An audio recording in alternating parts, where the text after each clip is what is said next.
આજે આપણે બનાવીશું ઓરિયો બિસ્કિટના લાડુ। જો આ રીતે બને છે અને જો કઢાઈમાં પણ છોડી દીધેલું છે। કેટલા બધા લાડુ બન્યા છે સરસ। આ બાળકોને બહુ જ ભાવે છે। જ્યારે એમને ભૂખ લાગી હોય ને કંઈક ખાવાનું કહેતા હોય ને ત્યારે હું ઘરમાં આ જ બનાવી દઉં છું, તો એ ફટાફટ કરતાં સરસ રીતે ખાઈ લે છે। જો કે કોપરાની છીણ ઉપર લગાવી હોય તો સારું લાગે। હવે જો 2 બિસ્કિટના પેકેટ મેં લીધા છે અહીંયા ઓરિયોના। હવે આ ઓરિયોના બિસ્કિટને છે ને મેં અહીંયા થાળીમાં કાઢીને મૂક્યા છે સરસ।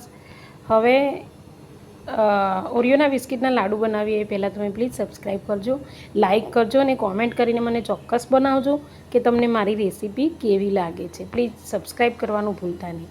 તો આ ઓરિયોના બિસ્કિટ છે એને મેં આ રીતે ભાગી અને એનો ભૂક્કો કરી દીધો છે। તો બંને બિસ્કિટના પેકેટ મેં અહીંયા કાઢી અને એક કઢાઈમાં આ રીતે ભૂક્કો કરી દેવાનો છે બધા બિસ્કિટનો ધીમે ધીમે। અને સબસ્ક્રાઈબ કરવાનું પ્લીઝ ભૂલતા નહીં। અને મારી ચેનલમાં કોમેન્ટ તો કરજો। તમે વિડીયો જુઓ છો પણ કોમેન્ટ નથી કરતા એવું કેમ? સબસ્ક્રાઈબ પણ નથી કરતા, લાઇક પણ નથી કરતા એવું કેમ? શું મારા વિડીયો નથી સારા બનતા? તો પ્લીઝ તમે મને સજેસ્ટ કરો। તો આ રીતે મેં બધા બિસ્કિટ ભાગી લીધા છે। હવે જ્યારે પણ બિસ્કિટ ભગાઈ જાય છે એના પછી આપણે એમાં દૂધ નાખવાનું છે। એટલે તમને જાણીને નવાઈ લાગશે કે દૂધ નાખવાથી કેવી રીતે એમ કે સારી એવી મીઠાઈ બનશે, પણ ખરેખર બહુ જ મસ્ત બને છે। એકદમ હલકી પોચી બને છે અને બાળકો ખૂબ જ સારી રીતે ખાય છે એને। તો અહીંયા બધા બિસ્કિટનો ભૂકો થઈ ગયો છે। હવે આપણે એને કઢાઈને ગેસ ઉપર ચડાવીશું। તો આ રીતે બિસ્કિટને બધા મેં ભાગી દેવાના છે અને અંદર દૂધ નાખવાનું છે આ રીતે। એટલે બિસ્કિટ છે ને એકદમ પલળી જશે, પછી એને આપણે ગેસ ઉપર ચડાવી દઈશું।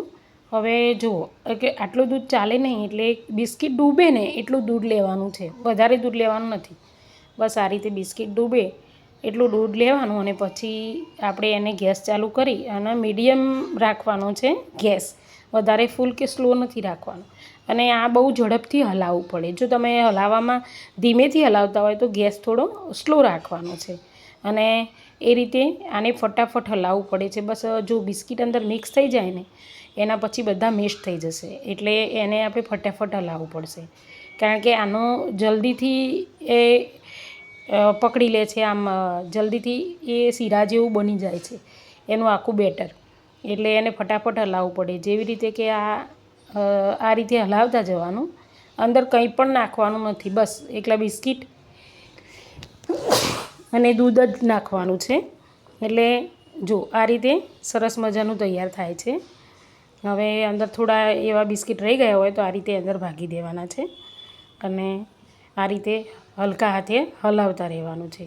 તમે થોડી વાર જ હલાવશો અને તરત જ એમ ઘટ્ટ થવા લાગશે, એટલે તમને એવું લાગે કે હવે ઘટ્ટ બેટર થવા લાગ્યું છે, એટલે ગેસ થોડો ધીમો કરવાનો અને પછી ફટાફટ હલાવવા લાગવાનું છે।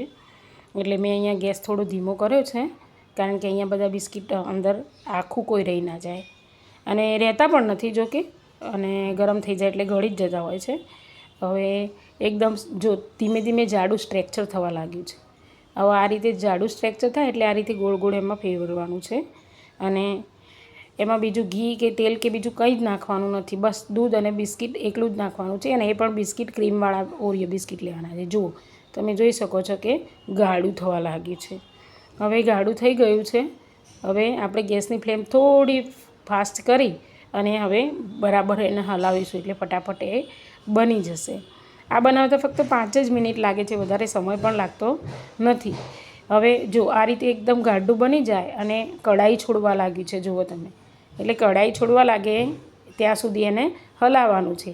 હજી થોડું હલકું ઢીલું છે, એટલે એને હજી પણ આપણે થોડું મેલ્ટ કરીશું અને હલાવીશું। એટલે આ રીતે બસ આવું થઈ જાય એટલે સમજી લેવાનું કે હવે એ બની ગયું છે। તો બસ આ રીતે એને ગરમના ગરમ ગેસ બંધ કરી દેવાનો છે અને આ રીતે એકવાર બરાબર ફરીથી હલાવી લેવાનું। અને એમાંથી સોપારી જેટલા લાડુ આપણે બનાવીએ એ ગરમના ગરમ બનાવવાના છે। હાથમાં કંઈ પણ નહીં ચોપડવાનું, પાણી પણ નહીં કે ઘી પણ નહીં, ડાયરેક્ટ જ સીધા જ વળી જશે એ લાડુ। તો હવે એકવાર હલાવી અને હલાવતા જવાનું અને લાડુ વાળતા જવાનું, એટલે ઠંડુ પડે નહીં અને થોડા લાડુ વાળતા રહેવાનું, એટલે આ થોડું સહેજ નવું શેકું થઈ જાય એટલે ફટાફટ એના લાડુ વાળવા પડશે. એટલે આ રીતે એને બસ હવે થઈ ગયું છે. તો હવે આપણે એના લાડુ વાળીશું. તો લાડુ મસ્ત નાના સોપારી જેવડા એટલે છોકરાઓ ખાય. પણ એક વાતનું ધ્યાન રહે કે આ એક જ દિવસમાં રેસીપી પતાવી દેવાની, બીજા દિવસે ખાવી નહીં. એટલે તમારી પ્રમાણે બનાવજો. જો આ રીતે ફટાફટ કંઈ પણ હાથમાં લગાવ્યા વગર સરસ મજાના લાડુ તૈયાર થઈ જાય છે. તમે જોઈ શકો છો. આપણે 2 બિસ્કિટ છે, મારે બંને બાળકો છે એટલે મેં 2 બિસ્કિટનું બનાવ્યું છે.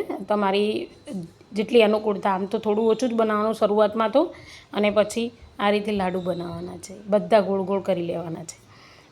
આમાં ટોપરાણી છીણ નાખીએ તો વધારે એનો ટેસ્ટ આવે છે, પણ અમારા ઘરમાં ભાવતું નથી એટલે મેં નાખ્યો નથી. પ્લીઝ સબસ્ક્રાઈબ કરવાનું ભૂલતા નહીં.